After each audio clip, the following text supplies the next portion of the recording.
अस्सलाम वालेकुम dear students, I am your physics teacher Abdul students. Last time chapter 7 properties of matter का एक topic discuss किया था जिसका नाम इलास्टिसिटी था। इलास्टिसिटी हमने डिस्कस किया कि क्या होता है।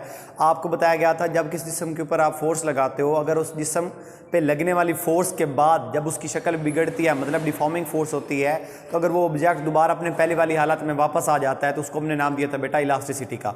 इलास्टिसिटी के अंदर हमने दो टर्म डिस्कस की, एक को नाम दिया गया था स्ट्रेस का और दूसरे को नाम दिया हमने स्ट्रेन का। स्ट्रेस क्या होता है? स्ट्रेस बच्चे वो चीज़ जिस जब भी किसी जिस्म के ऊपर आप फोर्स लगाते हो और उस जिस्म में क्या होती है, उसकी शक्ल तब्दील हो जाए, फॉर एग्जांपल उसकी लेंथ में, वॉल्यूम में और एरिया में तब्दीली आ जाए तो वो आपको स्ट्रेस होता है। स्ट्रेन क्या था? स्ट्रेन बच्चे ये होता है कि जब किसी स्ट्रेस की वजह से जब किसी जिस्म की फॉर एग्जांपल मैं कहता हूँ लेंथ में तब्दीली आ जाती है, अगर आप जो लेंथ में तब्दीली आई उसको टोटल लेंथ पे डिवाइड कर दोगे तो वो क्या होगी बेटा? आपकी स्ट्रेन होगी। स्ट्रेन की तीन किस्म की स्ट्रेन थी, टेंसाइल था, वॉल्यूमेट्रिक एंड शियर स्ट्रेन था। तो वो आपको बड़ी डिटेल के साथ डिस्कस करवा दिया। आज का जो हमारा टॉपिक है बेटा जिसका नाम है हुक्स लॉ, बहुत इंपॉर्टेंट शॉर्ट क्वेश्चन है। तो देखिए बेटा हुक्स लॉ होता क्या है। हुक्स लॉ पहले आपको समझा देता हूँ। आपने ये कहना बेटा कि जब किसी जिस्म के ऊपर आप स्ट्रेस अप्लाई करो, ठीक है, स्ट्रेस अप्लाई करने की वजह से आपको पता है स्ट्रेन मिलता है। अगर स्ट्रेस अप्लाई कर रहा हूँ, मैं कह रहा हूँ कि फॉर एग्जांपल आपकी लेंथ में तब्दीली आ गई है, मतलब क्या हो गया, तो वहाँ पे आपको टेंसाइल स्ट्रेन मिलेगा। मतलब यहाँ तक आपका स्ट्रेस अप्लाई होता रहेगा, आपको उसी के लिहाज से स्ट्रेन की वैल्यू मिलती रहेगी। मतलब आप फोर्स अप्लाई कर रहे हो तो उस बॉडी के अंदर एक्सटेंशन आती रहेगी, हम कहते हैं कि उसकी लेंथ में तब्दीली आती रहेगी। तो उस लॉ को नाम देंगे हम किसका? हुक्स लॉ का नाम देंगे। हुक्स एक साइंटिस्ट था, उसने ये लॉ डिस्क्राइब किया। वो ये कहता है कि जब आपका जो स्ट्रेस होता है वो डायरेक्टली प्रोपोर्शनल होता है स्ट्रेन के। ये सिंपली ये कह सकते हैं जब स्ट्रेस की रेशियो ली जाती है स्ट्रेन के साथ वो एक कांस्टेंट के बराबर होती है, उसको भी नाम दिया जाता है किसका? हुक्स लॉ का नाम दिया जाता है। तो देखें बेटा हुक्स लॉ होता क्या है। फर्स्ट ऑफ ऑल उसकी स्टेटमेंट समझ लें। The strain produce in a body by stress. किसी जिस्म के अंदर स्ट्रेन तब पैदा होगा जब आप उसके ऊपर क्या अप्लाई करोगे? स्ट्रेस अप्लाई करोगे। To it is directly proportional to the stress. वो जो स्ट्रेन स्ट्रेस की वजह से पैदा होगा वो डायरेक्टली प्रोपोर्शनल होगा उस स्ट्रेस के with in elastic limit of a body. एक हद तक, एक लिमिट तक वो उसके डायरेक्टली प्रोपोर्शनल रहेगा। अगर वो हद खत्म हो जाएगी, जिसको हम नाम देंगे बेटा इलास्टिक लिमिट का। इलास्टिक लिमिट क्या होती है? आपने बताना है कि जब किसी जिस्म के ऊपर आप फोर्स लगा रहे हो, मतलब उसके ऊपर स्ट्रेस अप्लाई कर रहे हो, स्ट्रेस की वजह से आपको मिला स्ट्रेन। जिस हद तक स्ट्रेस की वजह से आपको स्ट्रेन मिलता रहेगा, जिस हद तक मिलेगा, जिस लिमिट तक मिलेगा, उस लिमिट को हम नाम देंगे बेटा इलास्टिक लिमिट का। ठीक हो गया। तो ये उसकी थी स्टेटमेंट। इसकी फार्मूला की बात की जाए तो स्ट्रेस क्या होता है? डायरेक्टली प्रोपोर्शनल होता है स्ट्रेन के। मतलब स्ट्रेस अप्लाई करने की वजह से आपको क्या मिलेगा? स्ट्रेन मिलेगा। उसके बाद आपको पता है बेटा जब प्रोपोर्शनैलिटी का साइन हटाया जाता है तो एक कांस्टेंट आता है, उस कांस्टेंट को हम लिख देंगे तो stress is equal to constant multiplied by strain हो जाएगा।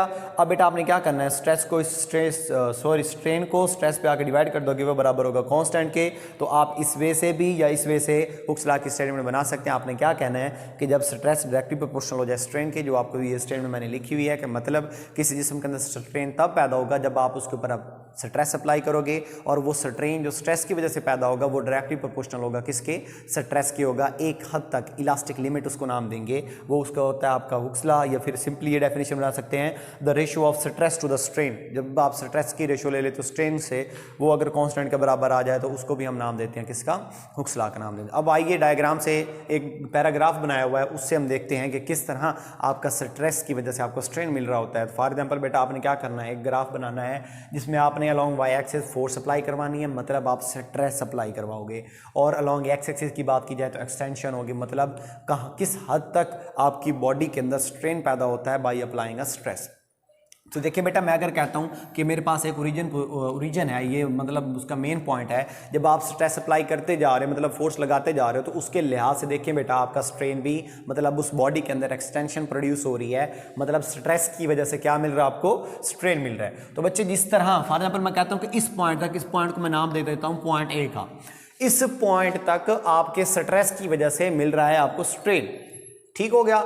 उस हद को नाम देंगे हम किसका? इलास्टिक लिमिट का। जैसे ही इस हद से आपका स्ट्रेस अप्लाई तो हो रहा है, लेकिन आपको स्ट्रेन नहीं मिल रहा, जिसको हम पॉइंट को नाम देंगे किसका, ब्रेकिंग पॉइंट का, जहां पे स्ट्रेस और स्ट्रेन का जो एक दूसरे के साथ डायरेक्ट ताल्लुक था वो खत्म हो गया, तो वो क्या होगा आपके पास, वो ब्रेकिंग पॉइंट होगा। वो जिस हद तक स्ट्रेस की वजह से आपको स्ट्रेन मिल रहा होगा वो आपका क्या होगा बेटा, इलास्टिक लिमिट होगी। मतलब वो हद जहां पे आपको स्ट्रेस अप्लाई करने की वजह से आपको स्ट्रेन मिल रहा हो, तो इस चीज को बेटा नाम दिया जाता है किसका, हुक्स लॉ का नाम दिया जाता है। तो ये बेटा एज अ शॉर्ट क्वेश्चन आता है, आपने इसको अच्छे से प्रिपेयर कर लेना है। उसके बाद देखिए बेटा यंग्स मॉडुलस, बहुत ही इंपॉर्टेंट लॉन्ग क्वेश्चन है ये बेटा। यंग्स मॉडुलस, यंग्स एक साइंटिस्ट था, उसने बेटा स्ट्रेस और स्ट्रेन के रिलेशन को लेकर अपना एक लॉ डिस्क्राइब किया, जैसे यंग्स मॉडुलस का नाम दिया जाता है। वो होता क्या है, उसकी स्टेटमेंट समझ लें। The ratio of stress to tensile strain is called Young's modulus.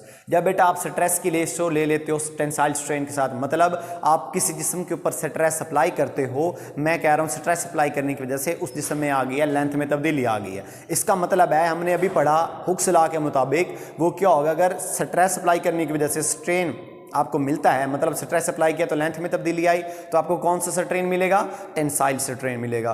तो बेटा जब आप स्ट्रेस की रेशियो टेंसाइल स्ट्रेन के साथ ले हो तो उस मॉडुलस को नाम दिया जाता है किसका, यंग्स मॉडुलस का। उसको बेटा वाई से रिप्रेजेंट किया जाता है और वो बराबर होता है the ratio of stress to the tensile strain हो जाएगा। अब स्ट्रेस बच्चे आपके पास क्या होता है, फोर्स पर यूनिट एरिया, और टेंसाइल स्ट्रेन क्या होगा, कल हमने डिस्कस किया। टेंसाइल स्ट्रेन मतलब जब किसी जिस्म के ऊपर आप स्ट्रेस अप्लाई करते हो तो उसमें स्ट्रेन पैदा होता है, मतलब हम कहते हैं कि वहाँ पे टेंसाइल स्ट्रेन मिल रहा है आपको। फॉर एग्जांपल मैं कह रहा था, आपको कल बताया था लास्ट वीडियो में कि अगर उसकी लेंथ 5 मीटर है तो स्ट्रेस अप्लाई करने की वजह से उसकी लेंथ 2 मीटर हो जाती है, मतलब उसकी लेंथ में तब्दीली आ जाती है, डिफॉर्मिंग आ जाती है। तो जो वो लेंथ में तब्दीली आएगी उसको टोटल लेंथ मतलब ओरिजिनल लेंथ पे डिवाइड कर देंगे तो आपको क्या मिल रहा था, टेंसाइल स्ट्रेन मिल रहा था। तो वही चीज़ आपने लिखनी है बेटा, मैं कह रहा हूँ लेट करते हैं हम कि डेल्टा एल, मतलब ये आपके पास टेंसाइल स्ट्रेन, मतलब फोर्स अप्लाई करने की वजह से लेंथ में ये तब्दीली आई है, वो बराबर होगी एल माइनस एल नॉट की। चेंज इन लेंथ का ये लिख देंगे आपने। उसके बाद बेटा स्ट्रेस क्या होता है, फोर्स पर यूनिट एरिया, वो आपने लिख देना। टेंसाइल स्ट्रेन का फार्मूला क्या होता है, change in length to the total length. Total length हम कहते हैं एल नॉट है, तो चेंज इन लेंथ क्या है बेटा, एल माइनस एल नॉट है। उसको आप लिख सकते हो डेल्टा एल, और ओरिजिनल लेंथ आपके पास एल नॉट है, वो आ जाएगा एल नॉट आ जाएगा। अब बेटा स्ट्रेस का फार्मूला ये आ गया, टेंसाइल स्ट्रेन का फार्मूला ये आ गया, आपने इस इक्वेशन में आके पुट कर देना है। तो देखिए बेटा y is equal to stress की जगह क्या आएगा, फोर्स पर यूनिट एरिया, वो आ गया। और टेंसाइल स्ट्रेन का फार्मूला क्या निकाला, delta L divided by L not, वो आपने पुट कर देना है, delta L divided by L not. अब आपको पता है मैथ में जो चीज़ डिनोमिनेटर के नीचे होती है, मतलब बटे के नीचे जो चीज़ ऊपर जाके वो मल्टीप्लाई हो जाती है, और ये वाली चीज़ क्या होगी, डेल्टा ए से आके डेल्टा एल से आके ए मल्टीप्लाई हो जाएगा।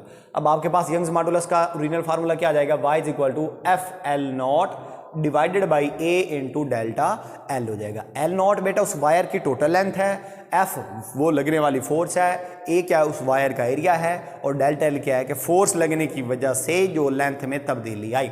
तो ये बेटा आपके पास क्या हो गया, यंग्स मॉडुलस का फार्मूला आ गया। अब अगर इसके ऐसा यूनिट की बात की जाए तो आपको पता है कि जो स्ट्रेस होता है वो बराबर होता है फोर्स पर यूनिट एरिया, वो है force per unit area. Force का यूनिट होता है बेटा न्यूटन, और एरिया का क्या होता है मीटर स्क्वायर। जब इसको ऊपर ले जाएंगे तो न्यूटन मीटर पर स्क्वायर हो जाएगा।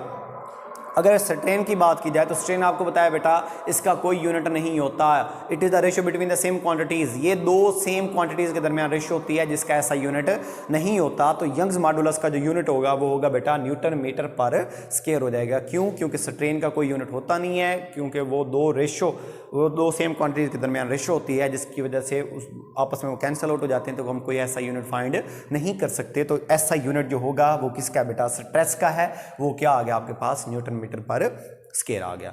उसके बाद देखिए बेटा इस टॉपिक से रिलेटेड एग्जांपल है 7.7, बहुत इंपॉर्टेंट एग्जांपल है। वो ये कह रहा है बेटा कि आपके पास एक वायर है जिसकी लेंथ है बेटा 1 मीटर, फोर्स आपने 10,000 की अप्लाई की है, और उसकी लेंथ में जो तब्दीली आई वो 1 मिलीमीटर है। जब 1 मिलीमीटर को कन्वर्ट करोगे मीटर के अंदर तो वो आ जाएगा 0.001 मीटर। उसके बाद उस वायर का जो एरिया उसने दिया हुआ है वो है बेटा 5 multiplied by 10⁻⁵ metre square. Y आपने फाइंड करना, मतलब यंग्स मॉडुलस की वैल्यू आपने क्या करनी है बच्चे, फाइंड करनी है। तो देखें फार्मूला आपने अभी ड्राइव किया यंग्स मॉडुलस का, y is equal to F L not divided by A into delta L. वही फार्मूला आपने पुट कर देना है। एफ की वैल्यू बेटा कितनी है, 10,000 है, एल नॉट की वैल्यू 1 मीटर है, ए की वैल्यू 5 मल्टीप्लाइड बाई 10⁻⁵ है, और डेल्टा एल की वैल्यू कितनी है बच्चे 0.01 मीटर आ गई।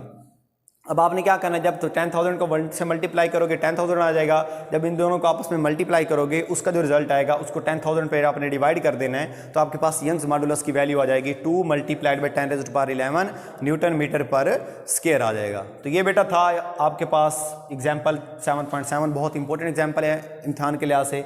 तो बच्चे आज का हमारा टॉपिक था हुक्स लॉ और यंग्स मॉडुलस। आई होप आप लोगों को समझ आ गई होगी। फिर भी किसी बच्चे को कोई चीज़ समझ नहीं आई तो आप मेरे साथ व्हाट्सएप पे कांटेक्ट कर सकते हैं। इसके साथ साथ डेली बेसिस पे आपने होमवर्क और क्लास वर्क डेली बेसिस पे करना है। अगर उसमें कोई इशू हो तो आप लाजमी शेयर कीजिएगा। अस्सलाम वालेकुम, अल्लाह हाफिज़।